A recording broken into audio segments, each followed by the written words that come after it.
fazer uma pregação totalmente diferente do qual eu fiz nos últimos 5 anos. Por que eu vou dizer o que eu vou dizer? Porque eu não quero depender do seu engano para exercer meu ministério. Então eu vou tocar em um dos temas mais controversos da experiência cristã.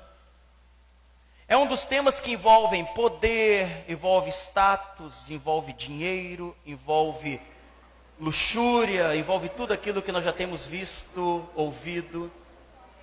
Então eu gostaria muito que você abrisse sua Bíblia no livro de Malaquias, capítulo 3.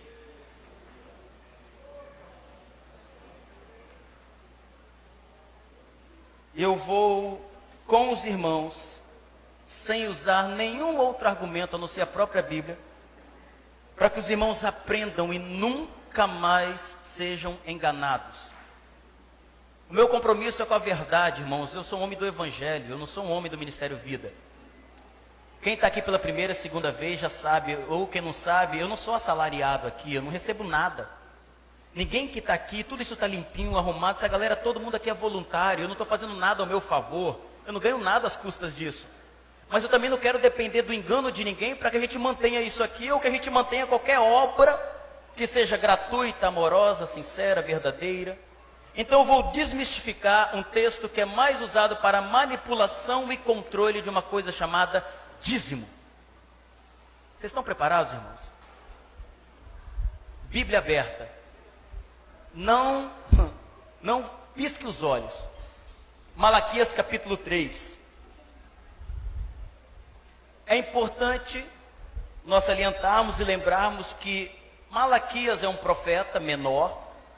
Começando o texto, quando você vê em Malaquias capítulo 1, versículo 1, começando o livro, Malaquias diz: peso da palavra do Senhor contra Israel.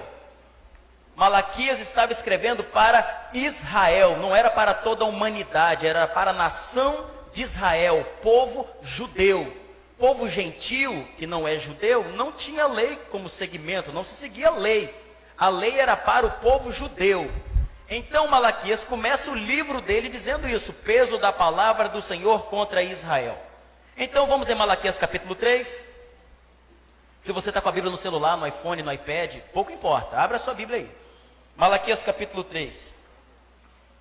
Eis que envio o meu anjo, que preparará o caminho diante de mim, e de repente virá a seu templo o Senhor. Quem é o Senhor aqui? Vamos, gente, eu vou precisar de vocês. Quem é o Senhor aqui? Deus. Então, virá Deus, a quem vós buscais, o anjo do concerto. Anjo do concerto, em alguns aí o anjo da aliança. Está vindo para o povo um concerto. Olha, se está vindo um concerto, é porque alguma coisa está desconcertada. O anjo do concerto está vindo, ele vai consertar alguma coisa. A quem vós desejais, eis que vem, diz o Senhor dos Exércitos. Quando você for ler a Bíblia, é fundamental que você pare de olhar comentário bíblico. Porque comentário bíblico é comentário do autor. E às vezes muitos tendenciosos. Então tenha cuidado ao ler a Bíblia para não ficar preso a comentário bíblico. Era necessário um conserto. Alguma coisa estava errada. Versículo 2. Mas quem suportará o dia da sua vinda? Quem suportará o dia do conserto? E quem subsistirá quando ele aparecer? Porque ele será como fogo do ourives. Fogo do ourives é o quê? Que testa, que separa, que limpa, que purifica. Ele vai ser como fogo que purifica o ouro, né? Quem mexe com ouro, com prata aí sabe. Ou o fogo que purifica, e como o sabão dos lavandeiros. Ou seja, eu vou lavar isso aqui. Está vindo um concerto, que vai ser um concerto que vai ser como fogo, vai limpar, vai purificar, porque está sujo. Você como um lavandeiro que está passando sabão para limpar alguma coisa. O que será que está acontecendo aqui? Versículo 3. E assentar-se-á, afinando e purificando a prata, e purificará os filhos de... Quem são os filhos de Levi? Sacerdotes. Os levitas, os sacerdotes. Filhos de Levi eram sacerdotes. Quem aqui estava precisando ser purificado? Sacerdotes. Quem aqui estava precisando do conserto? Sacerdotes. Gente, estamos lendo o texto, está claro aí. Então, ele está vindo para purificar, como ouro, ouro é purificado, como a prata, vem lavar como o sabão dos lavandeiros, e vai pedir um conserto aos filhos de Levi, aos sacerdotes. Continua, e afinará como ouro e como prata. Então, depois de purificados, depois de vocês estarem limpos, sacerdotes, depois que vocês estarem purificados, vocês trarão oferta em justiça, porque Deus não estava aceitando coisa nenhuma de ninguém. Os sacerdotes estavam imundos, os líderes estavam impuros, os líderes estavam botando a mão na massa, na grana do povo, eles precisavam ser purificados. Então, quando vocês forem purificados, eu então vou começar a receber as ofertas de vocês. Estão entendendo o texto? Está simples aí, sem teologizar, só leitura reta. Então, o Senhor, vocês vão trazer a oferta de justiça. Deus não estava aceitando a oferta. E a oferta de Judá e de Jerusalém será suave. Continuem. Como nos dias antigos, como nos dias primeiros, ou como nos primeiros anos, o povo estava levando a oferta, mas os sacerdotes estavam sendo desonestos, os sacerdotes estavam desconcertados. Qual era a representação do sacerdote, pessoal? O líder. O sacerdote representava o povo perante Deus, o líder. Esses líderes estavam desconcertados. Olha para quem até agora, Malaquias capítulo 3, está sendo escrito. Continua o raciocínio, porque você vai tomar o maior susto da sua vida. Versículo 5. E chegar-me-ei a vós para juízo. Ele vai chegar a quem? Aos sacerdotes. Eu vou chegar a vocês, sacerdotes, vou chegar para vocês para juízo, porque vocês precisam se consertar. E serei uma testemunha veloz contra os feiticeiros. Quem eram os feiticeiros? O que os sacerdotes estavam praticando? Feitiçaria. Tem gente que está no texto aí. Sacerdotes estavam praticando feitiçaria. O que mais os sacerdotes estavam fazendo? Adulterando. O que mais os caras estavam fazendo? Jurando falsamente. O que mais os sacerdotes estavam fazendo? Roubando o trabalhador, defraudando os que trabalham, defraudando o jornaleiro que você tem aí. Olha o que os sacerdotes estavam fazendo. E perverteram o direito da viúva. Tiraram do órfão, do estrangeiro, do trabalhador, e não me temem, diz o Senhor dos Exércitos. Na cultura judaica, a viúva tinha direito, era sustentada pelo templo. Leia depois Deuteronômio capítulo 14 em casa, e você vai ver para que era o dízimo. Deuteronômio 14, lá na lei. Então ela tinha direito. Vocês não me temem, diz o Senhor. Quem é que não está temendo a Deus? Sacerdotes. Até agora sim, viu pessoal? Super simples. Versículo 6. Porque eu, Senhor, não mudo. Por isso, vós, filhos de Jacó. Filhos de Jacó. Jacó na Bíblia é conhecido como enganador. Vós, filhos de Jacó. É importante lembrar sempre que quando fala filhos de Israel, é toda a nação de Israel. Quando fala filho de Jacó, está falando dos sacerdotes. Vocês, seus enganadores. Porque o que acontecia, pessoal? Na cultura judaica, o povo não era o povo que ia oferecer a Deus o sacrifício.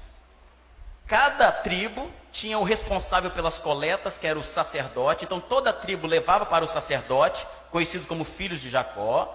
E o sacerdote, ao pegar a coleta do povo, ele levava para o sumo sacerdote. Então o sumo sacerdote entrava no templo perante Deus para oferecer o sacrifício. Então os filhos de Jacó aqui eram os responsáveis pela coleta do povo. Estão entendendo aí o texto? Ok? Continua, versículo 7. Desde os dias dos vossos pais, vocês se desviaram dos meus estatutos e não os guardastes. Quem estava se desviando dos estatutos, pessoal? Sacerdotes. Até agora não mudou nada. tornai vós para mim, voltem-se para mim, e eu tornarei para vocês, diz o Senhor dos Exércitos. Mas vocês ficam perguntando, como que nós devemos nos tornar? Quem é que está fazendo essa pergunta idiota? Sacerdotes. Versículo 8. Roubará o homem a Deus? Todavia vós me roubais e dizeis, em que nós te roubamos? Nos dízimos e nas ofertas alçadas. Quem é que está roubando? Não é o povo. Toda vez que pastor vem com esse papo, roubará o homem a Deus? Vós me roubais. Ele aponta para o povo, né? Mas essa passagem não é para o povo, é para o sacerdote, que estava roubando o povo. É só ler Bíblia, irmãos, que a gente não é enganado. É só ler Bíblia para parar de ser enganado com medo de devorador, destruidor, bicho, capeta, demônio, que é só para botar terror para as pessoas obrigadas a darem até o último tostão. Aqui é só Bíblia, eu não estou citando ninguém, só Bíblia, leitura reta, interpretativa, simples. Continua. Roubará o homem a Deus? Vocês sacerdotes, vocês têm como me roubar? Todavia vocês estão me roubando e perguntando, o que nós te roubamos?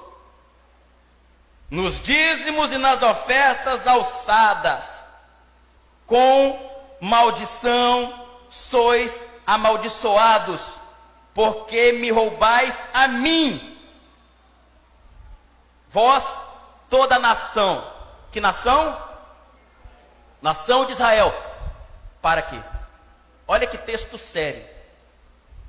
Com maldição sois amaldiçoados. Que maldição? Vou explicar daqui a pouquinho qual é a maldição. Daqui a pouquinho. Não tem nada. Eu te amaldiçoo. Não é nada disso.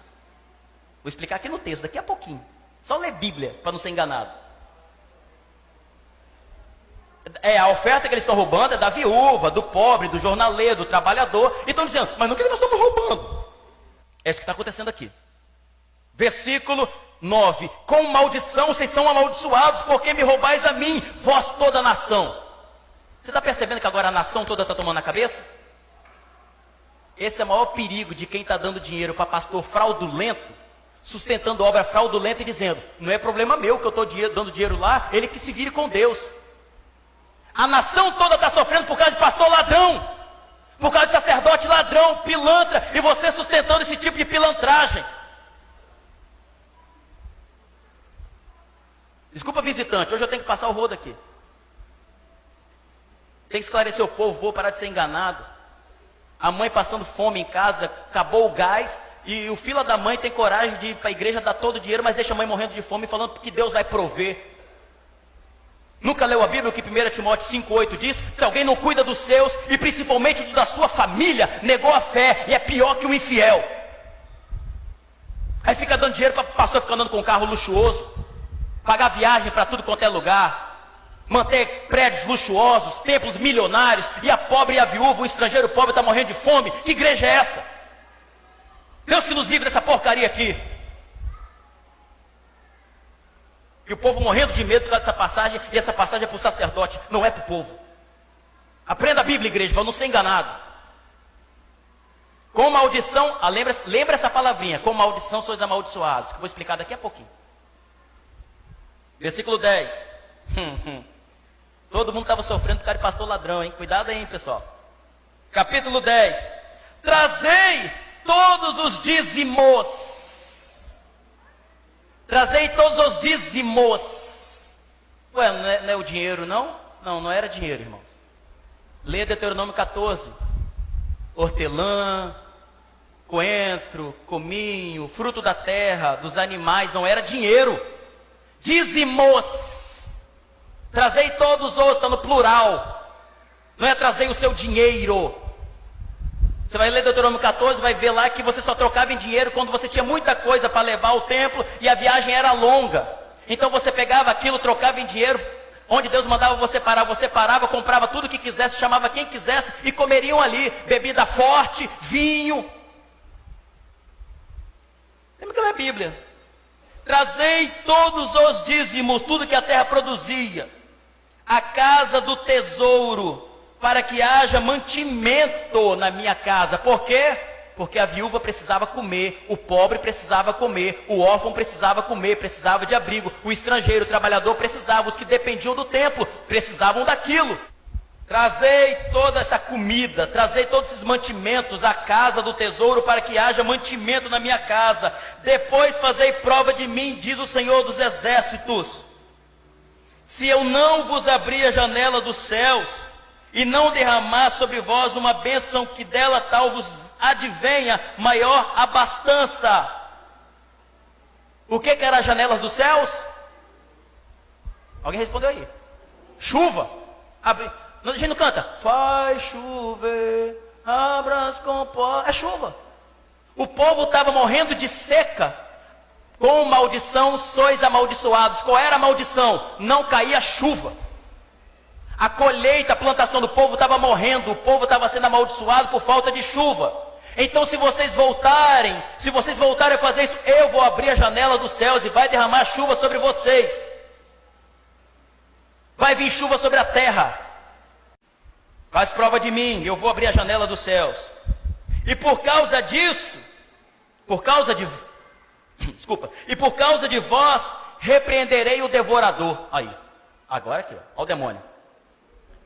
Vou repreender o devorador. Pessoal, você sabe o que é devorador?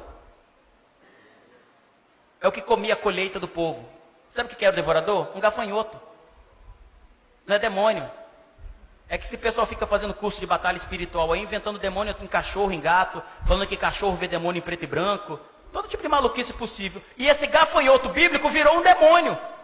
Mas como assim? Porque na minha igreja eu aprendi que tem um demônio devorador, destruidor, migrador e cortador. São 4 espécies de demônio que vai no dízimo. Quando a gente não dizima, ele come. Abra a sua Bíblia, deixa a Bíblia aberta aí, e dá umas 2 palhinhas para trás, vai lá em Joel. Joel capítulo 1. Olha Joel. Depois do livro de Oséias, Joel. Depois de Oséias, Joel. Meu Deus do céu, Bíblia na cara da gente, a gente pagando tora. Joel capítulo 1, versículo 4. Olha os tipos de gafanhotos, os tipos de demônios que as pessoas dizem que é, para quem não dizima. Joel 1, 4. O que ficou da lagarta, eles chamam de cortador, o comeu o gafanhoto. Esse gafanhoto é o migrador. E o que ficou do gafanhoto, o comeu a locusta, que é outro tipo de gafanhoto. Esse é a locusta aqui, é o devorador. E o que ficou da locusta, o comeu o pulgão. O pulgão, outra espécie de gafanhoto, conhecido como destruidor. Não tem nada a ver com o demônio, irmãos. Eram os gafanhotos que vinham na colheita, de vez em quando, de tempos em tempos, ficavam, comia tudo e acabava com a plantação do povo. Continua no texto. E por causa de vós repreenderei o devorador, para que não vos consuma o fruto da terra, para que não coma a sua plantação. E a vide do campo não vos será estéril, não vai parar de produzir, diz o Senhor dos Exércitos. E todas as nações vos chamarão bem-aventurados, porque vós sereis uma terra deleitosa, diz o Senhor dos Exércitos. Acabou. Não tem demônio, não tem devorador, não tem roubando a Deus, porque essa palavra é para o sacerdote, não é para o povo. E está explicado. Bíblia pura, não tem enganação. Pastor, então, mas espera aí. Lá em Mateus 23, 23, abra sua Bíblia, por favor, Mateus 23, 23. É fundamental esse versículo no Novo Testamento, porque o dízimo era uma obrigação no Velho Testamento, era uma obrigação lá na lei. Não há mais essa obrigação de ninguém dizimar. Não há mais obrigação. Ninguém mais é obrigado. Na lei, para o povo judeu, era uma obrigação. Nós não somos judeus. Era uma velha aliança para o sustento do templo, para o sustento dos sacerdotes, para o sustento do povo lá. Nós não somos judeus. Aquilo morreu, caducou. Mateus 23, 23. Ai de vós, escribas e fariseus hipócritas, porque dais o dízimo da hortelã, do endro e do cominho, e desprezais o mais importante da lei, o juízo. Mais importante da lei, o juízo, a misericórdia e a fé.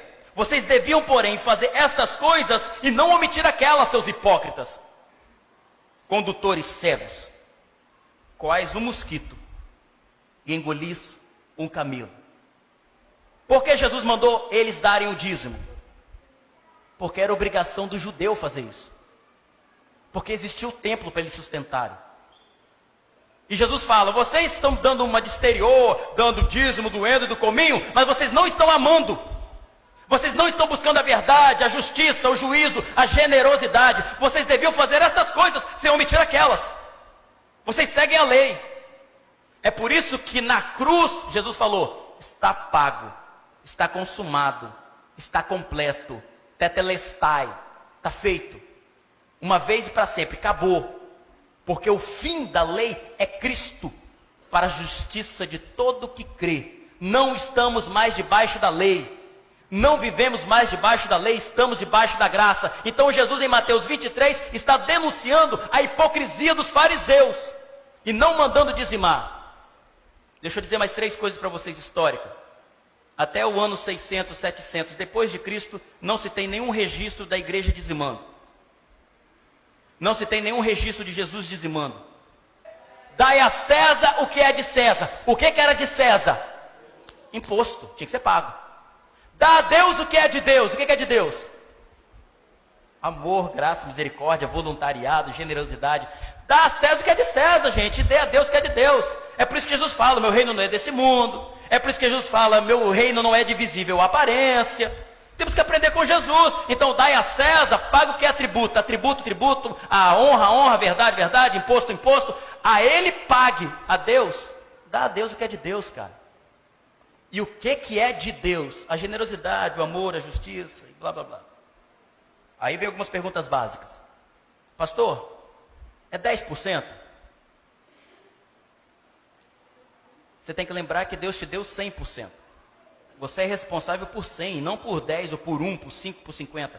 Você é responsável por 100% de tudo que você tem. Então a primeira pergunta que as pessoas fazem, pastor, é 10% mesmo? Dízimo é 10ª parte, 10%?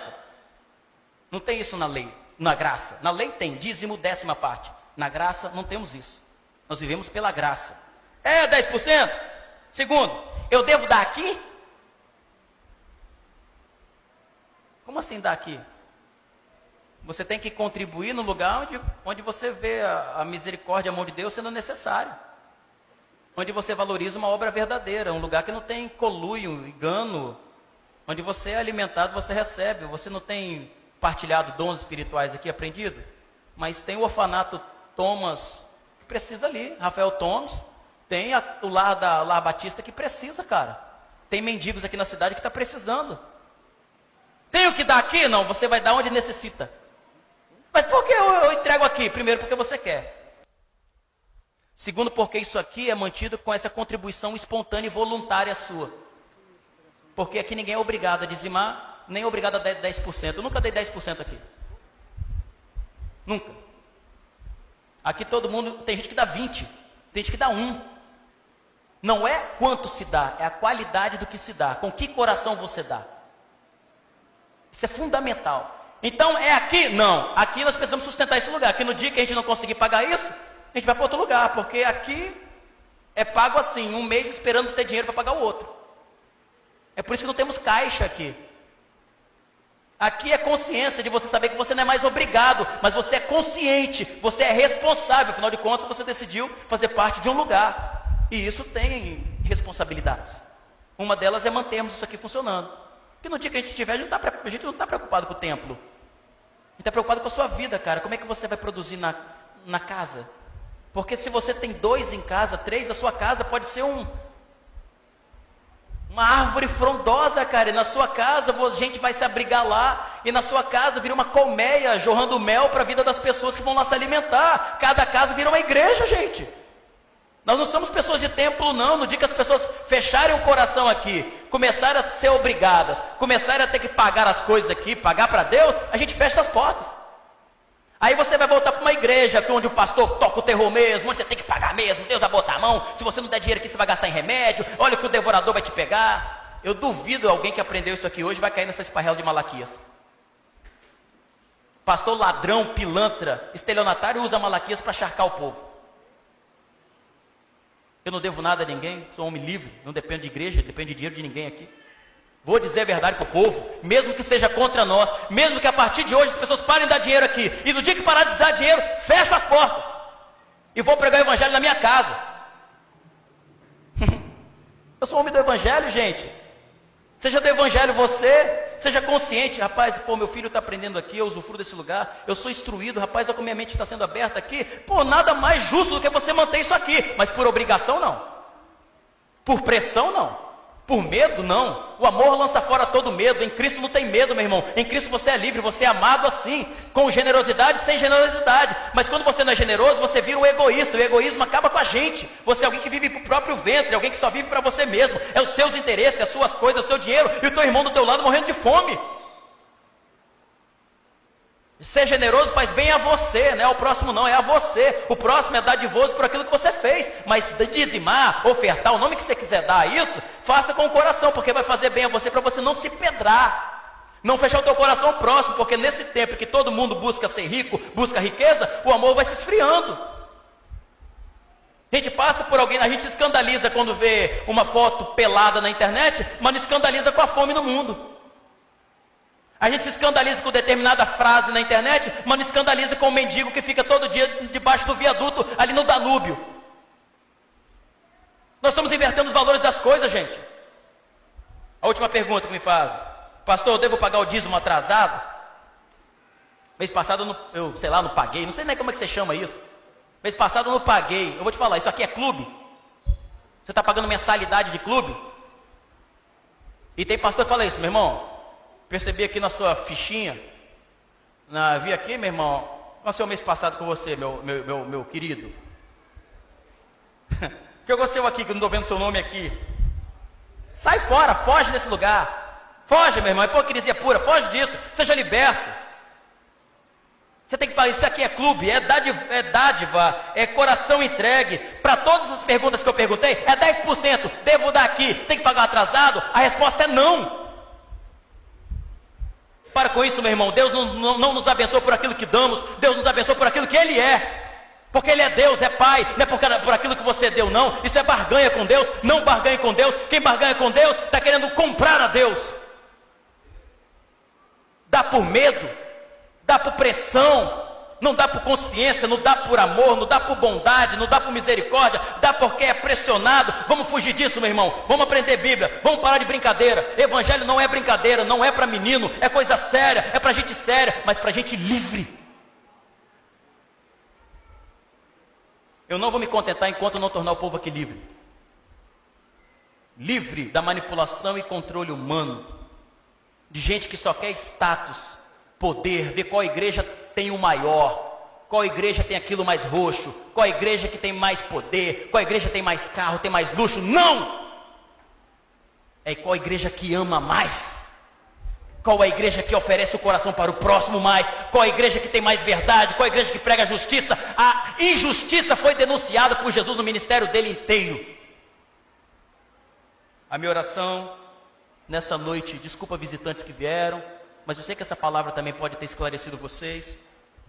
Mas é importantíssimo nesse momento de decisão que a gente aprenda a amar a Deus com responsabilidade.